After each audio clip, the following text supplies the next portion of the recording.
Welcome to the Seller Roundtable e-commerce coaching and business strategies with Andy Arnott and Amy Wees. Absolutely. And I wanted to just follow up real quick. I mean, really, Chris, I think the point you made was you said, oh, I oversimplified it, but I think you're absolutely right.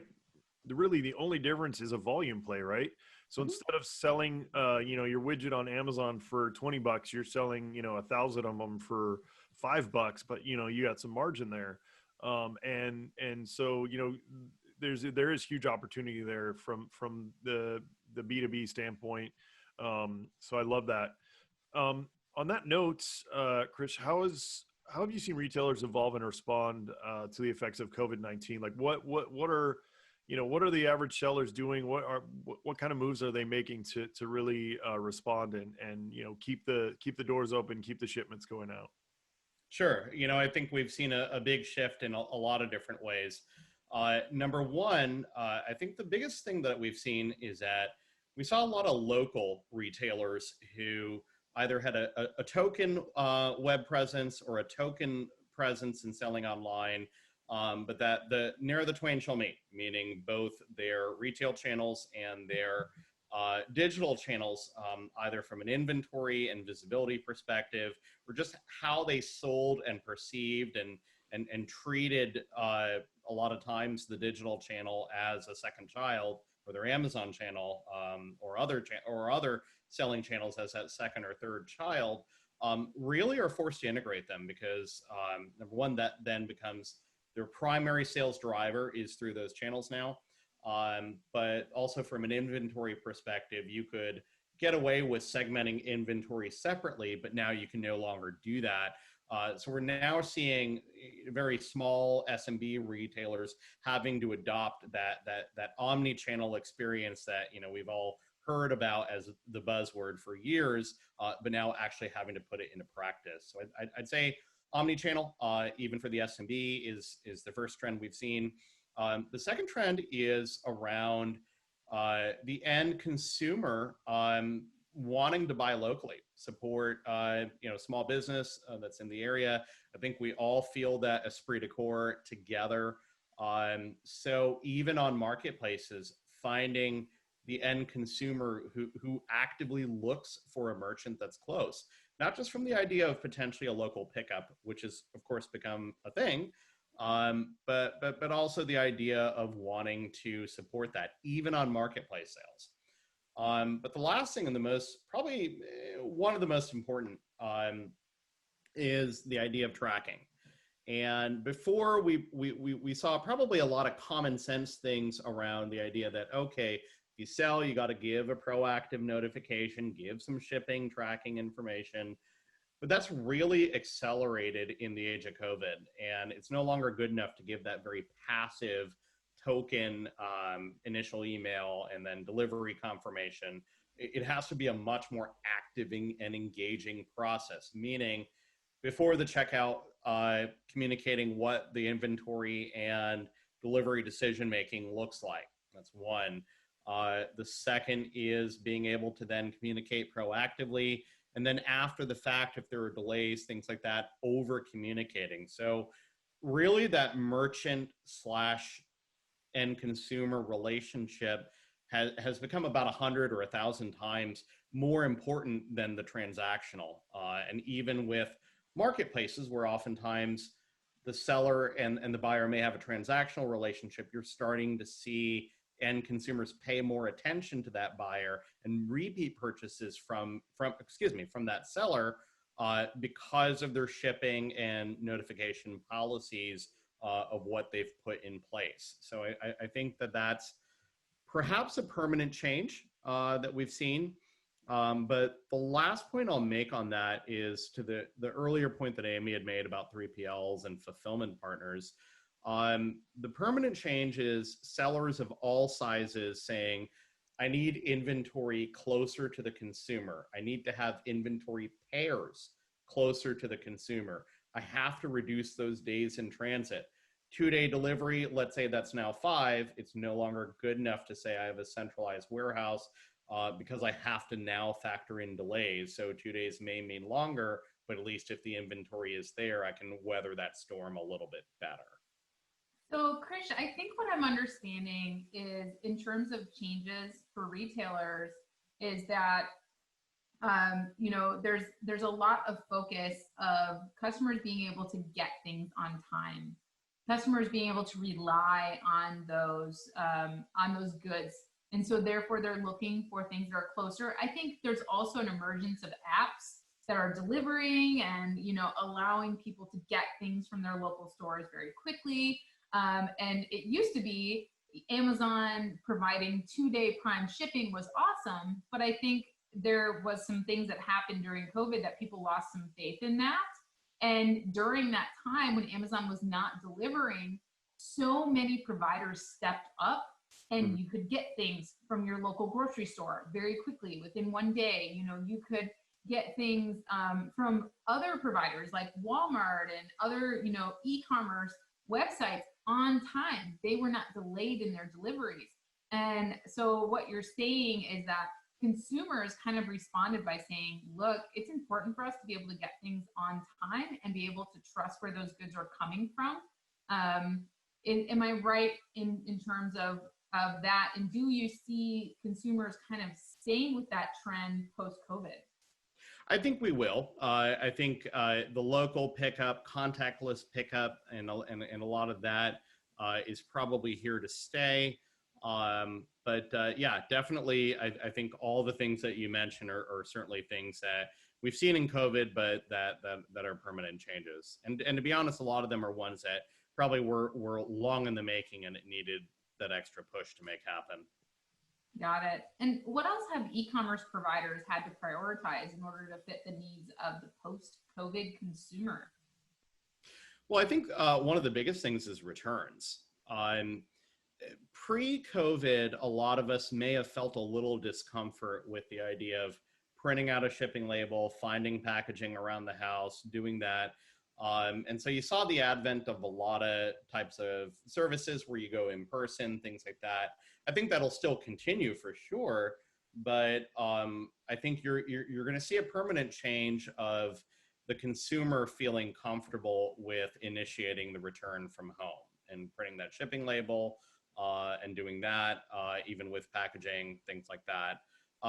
So I think that's one thing, but on the retailer side or merchant side, you're going to start seeing some changes with the retailer having to expand their window of returns, expand their options for returns, and really make that a lot more flexible, because now more than ever, people are a bit more cautious in terms of their purchases, and we all know returns policies do definitely influence the purchase decision, but that's decidedly going to be more so in the future. So I think returns is definitely something that we need to really take a look at, and really providing those buy online, pick up in store, return in store, return online type of options.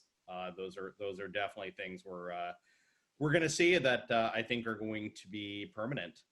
Yeah, we need to be flexible and be able to provide for those needs of the customer. I mean, they're going to be looking to be able to, if they're doing more shopping online, they're also going to want that convenience of, hey, I can return it at my local store. I need to be able to return it online as well. So one of our listeners has kind of a related question here. In terms of being able to get more goods and sell on more channels, Lisa wants to know, do you expose your list of providers of goods, so people like us, sellers who have different goods, do you expose us who are integrated to your systems with our list of products? So for example, Lisa says, if I wanted to drop ship silicone spatulas, could I look at somebody who's working with you and see if they're selling silicone spatulas and find somebody who provides these? You know, that idea there from more of the buyer perspective is something that we've evaluated, certainly for the future. Our good friends at Alibaba, for example, great in terms of being a buyer related marketplace. Presently, that's something we kind of push a bit more on our marketplace partners, but that is something under evaluation for the future. Got it. And that makes sense. I mean, you're helping us get our products out there to those buyers, whether they be B2B or B2C. So that's kind of, it makes sense. You're kind of a connector between channels instead of trying to be all of those channels. So any other big takeaways from COVID or any silver linings? Well, what I'd say as far as some silver linings, number one, you're seeing a lot of brands having to rethink their entire supply chain, how they work with vendors, how they source, how discreet or unique they want to make their retail versus their digital channels.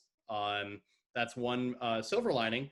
I think the other thing is that before we saw probably a lot of fulfillment 3PLs really saying they want to work with brands that are much higher volume, but now being more apt to work with the small to medium merchant. And I think another silver lining is, of course, being adaptable to the customer need in terms of buy online, pick up in store. I think one of the biggest silver linings is something I mentioned before, and that's around tracking. And that's the idea that because of this time, the over communication has become something important to both the retailer and the end consumer. And hopefully that's a trend that we'll see continue, because it really does give that buyer the assurance that they need that the product's going to get to them and that it's being communicated to them in a timely manner. So hopefully we'll see that as a permanent thing. Yeah, absolutely. And Krish, I wanted to jump back real quick to, you guys were talking about like order locally and picking up and things like that, and shopping more local. The one thing, this is just an observation, nothing besides that, but what I've been really surprised with is when all of this was going down and I was going on to Amazon, I'm a big Amazon shopper myself, and searching for products that, the stuff that the search results were giving me stuff that, was going to take 20 days. What I don't understand is Amazon's got a lot of smart people there. Why aren't they showing me my local retailers that says, hey, I'm up in Northern California. Hey, this person selling in, San Francisco has a similar product that you're looking for. It'll get to you in a day or two, sort of this smart merchant fulfilled,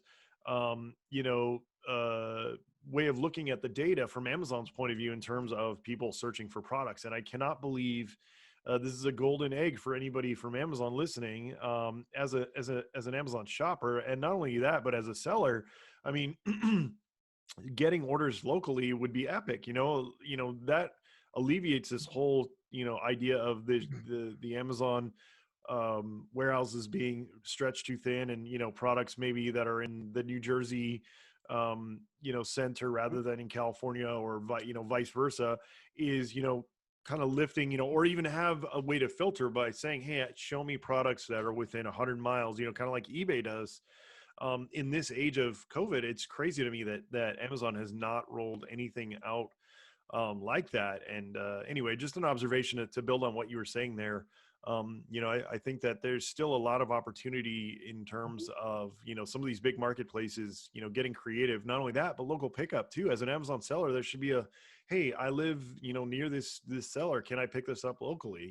That would be awesome, because a lot of Amazon sellers are mom and pops as well. So anyway, just some observations there.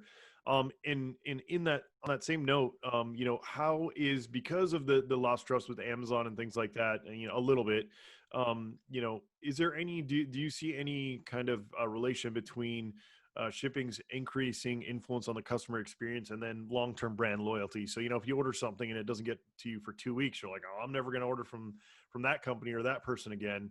Have you guys been seeing anything like that, getting feedback? Have. Yeah. Yeah, I'd say we sure have. Well, the first comment I'd say, Andy, is first off, forget about ShipStation putting you on the payroll. It sounds like Amazon needs to.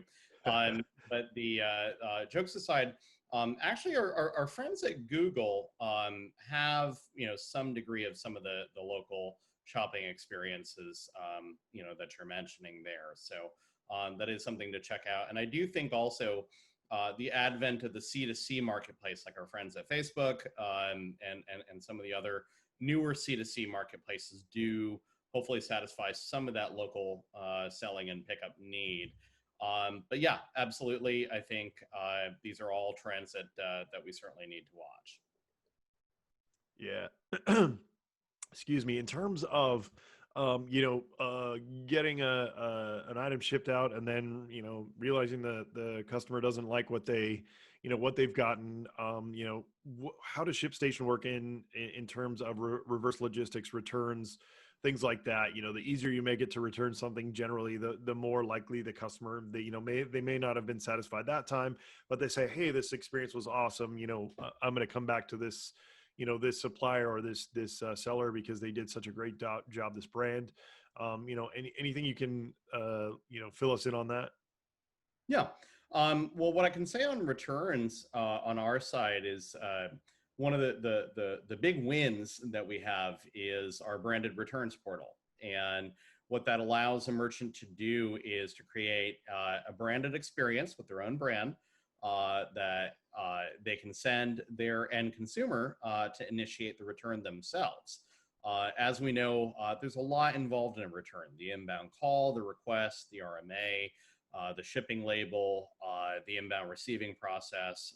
And all of that's cumbersome, certainly for the retailer, if not certainly the end consumer as well. But our branded returns portal allows you to be able to create that branded professional experience to send as a self-service type of model the end consumer to be able to initiate then on their own. Yeah, I like that because you can really decrease the customer service time and energy. If you want to have the most frictionless return policy ever, as you just say on your packing slip, like, hey, if you don't like this, go to this web address. You can initiate your own return. You might want to not make it that easy, but you can. You can make it that easy where you don't even have to talk to the customer if you don't want to. If you've got a liberal return policy, they can just set it up and send it back to you. And then when you get it back, you just check it back in, you're good to go. So that's a great point in terms of getting those great returns. With the COVID going on and all that stuff, Krishna, are you doing anything different in your daily routine to keep yourself more productive? I know I've been working at home for a long time. I have 3 small children, and you mentioned that you have some kids too. I know I've found it extremely hard to focus, get things done, because not only am I working now, but I'm also watching children and doing a bunch of other things. Anything that you've learned over these past few months that you can share in terms of getting stuff done from home? Sure. Well, I've been working from home for about 3.5 years. So the change for me was more having my child at home, having my wife at home. So certainly I think that experience took some getting used to. But I think for all of us, as advice, spending time with our families, and then finding ways to break up the routine, whether it's going for a walk around the neighborhood or cooking or whatever that may be, really does help to break that monotony, not monopoly. I'm thinking of playing games with my 12-year-old. But I think more than anything, to realize that things like Zoom fatigue are really a thing, and to be wise and cognizant of it to try to manage that in your daily life. Yeah, absolutely. So in terms of, are you one of those people who likes to always learn? Are you reading or, self-improvement, any books, podcasts? I'm a big Audible fan. Anything that you're kind of into right now that you can share in terms of, what you're into right now on the learning side of things? Sure. Well, I'm a big fan of Malcolm Gladwell's books, and I've read all of them. Right now, I'm finishing up. I've been a few years behind on reading Thinking Fast and Slow, but that's what I'm reading right now. And then I like to get a lot more depth on current events and politics. So I have several on my docket right now regarding politics and current events that I'm reading. So Awesome. Cool. Anything else that you want to share with our listeners in terms of any trends, anything else you want to share, kind of as a last last effort to kind of let people know how to get started with not only e-commerce but ShipStation and what you see actually what you see, in terms of people coming on board, how people are having success, maybe would be a great thing to share. Sure. I think, to your earlier points about adding selling channels, that's something that's really important. I find it interesting a lot of times when I find merchants who actually have a second or third selling channel and they use ShipStation and then don't actually add that on. And a lot of times we have to wonder why that is. And a lot of times that's just simply sometimes a setup issue, and our inbound call resources and support can help you do that. So that's something. Again, I was actually quite surprised to find that that's something that occurs. The other thing is I'll say that a lot of new entrepreneurs are getting online, and we have a coupon code if you go to ShipStation.com of Let Us Help 90. And that it will give you 90 free days if you go to ShipStation.com and use that code when checking out. So those would be the things I'd say as resources. And I mentioned before our branded returns portal and resources like that. In addition to ShipStation.com, a lot of either the case studies or blog posts, yours truly contributes quite a few, particularly on international selling. But a lot of those blog posts really can help you quite a bit in your day-to-day. And a lot of the case studies are great because you can take a look at what somebody else did and say, hey, that could be me as well. Yeah, absolutely. The biggest thing for us, like I said, circling back around for ShipStation, was just the time savings and the automation, right? If you're getting orders from all these different marketplaces before, it was so hard to keep track of, printing labels, things like that. The whole ability to batch and collaborate batches. So, we can, we can spool up batches and you can, tag them or put in a little note like, hey, these are this product's batches, things like that. Ship these tomorrow or whatever, all that organization in terms of order management, I think for us has been the biggest impact that ShipStation has made. And on the last note, Krish, how can people get a hold of you in terms of, website, email, LinkedIn, anything like that you want to share? Sure. I mentioned the Let Us Help 90 as our coupon code. My email address is in the chat, or certainly if you want to make it available. Krishna, my full name. I go by Krish, and like I said, the other famous Krishna Iyer is the CEO of Walmart in India, but Krishna.Iyer@ShipStation.com. And certainly if you find me on LinkedIn, always happy to help. Awesome. Thank you so much for being here today. And everybody listening to the podcast, if you haven't done so yet, please rate, review, subscribe. We really, really appreciate when you guys do that. We love getting those, the feedback on the reviews. If you know somebody who's getting into Amazon or e-commerce, make sure you share this podcast with them. We give you guys stuff that, people are charging thousands of dollars in terms of courses and things like that. We're here to help you guys. If you haven't joined us live yet, I 100% ask you to, because it's a completely different experience. You can ask me questions, Amy questions, our guest questions, like Krish, who has so much experience in e-commerce. We don't hold back. We help you guys any way you can. That's sellerroundtable.com/live. Sellerroundtable.com if you guys want to find the old episodes, videos, all the resources that we have for you guys. Go check that out. And we'll see you next time, Tuesday, 1 p.m. Pacific, if you want to join us live on Seller Roundtable. Take care. Thanks for tuning in. Join us every Tuesday at 1 p.m. Pacific Standard Time for live Q&A and bonus content after the recording at sellerroundtable.com. Sponsored by the ultimate software tool for Amazon sales and growth, sellerseo.com and amazingathome.com.